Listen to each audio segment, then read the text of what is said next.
You ask Tiger to solve. This deals with linear equations with one unknown. The final result is x equals -1. Let's solve it step by step. Simplify the expression. Move the negative sign from the denominator to the numerator. Find the greatest common factor of the numerator and denominator. Factor out and cancel the greatest common factor.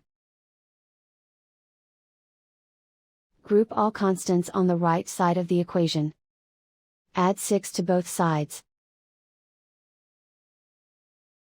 Simplify the arithmetic.